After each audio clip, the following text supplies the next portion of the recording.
Why couldn't Latinos meet the black community at 86% voting for Harris one way?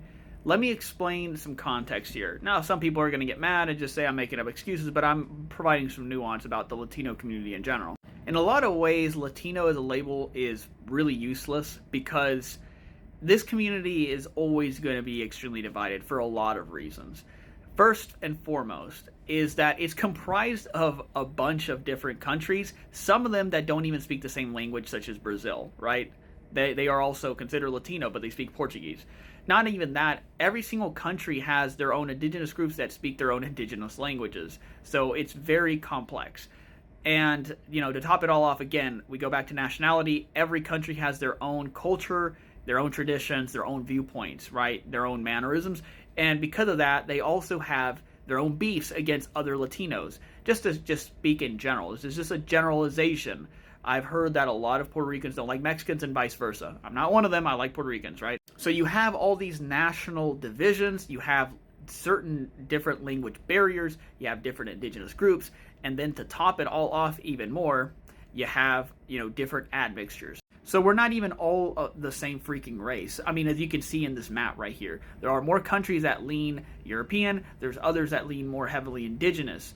So, the experiences are going to vary. You take somebody that's a white Latino from northern Mexico that's really white, it's going to have a very different experience in the United States in terms of treatment than somebody that looks extremely indigenous from Guatemala. So you're asking people that, come from all these different nationalities that speak, possibly different languages, that have different genetic makeups, so they are different race, and you're asking them all to band together. It's kind of a tall order, in my opinion.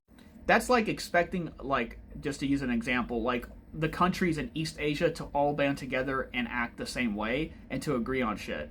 And it's that's not going to happen. And that's with them being basically the same race. They're the same race in that case. In Latin America, we're not all the same race. We have differences. Now, a lot of us are mixed in general. Sure, 40% native, 40% European, a dash of African admixture. But that's not everybody, right? And that's not every single country. That's just kind of like a generalization. We then compound this with a colonized mindset because we had a lot of Europeans that came, the Spanish, and colonized this part of the world, colonized, and integrated our ancestors into colonial structures like the natives. You see this with the Tlaxcalans and other types of groups that were used, against other natives.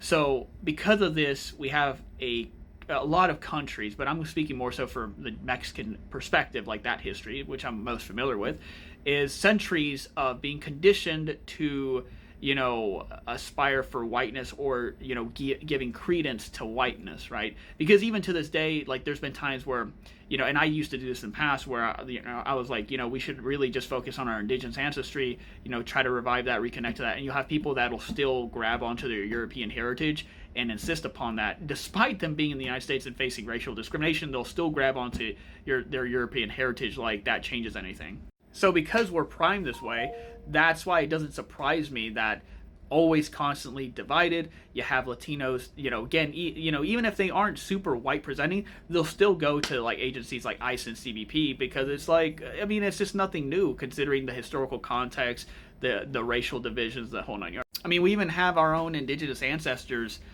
back then that sided against other indigenous groups on the side of Spaniards. This has historically been happening for centuries. So I do think that there can be a lot of efforts to try to unite a large portion of the Latino community in general, but to think that we can unite all these different peoples that are so markedly distinct on one side of an issue, I think is kind of a pipe dream. That's why you see a lot of these types of issues and divisions. It's just a tall order.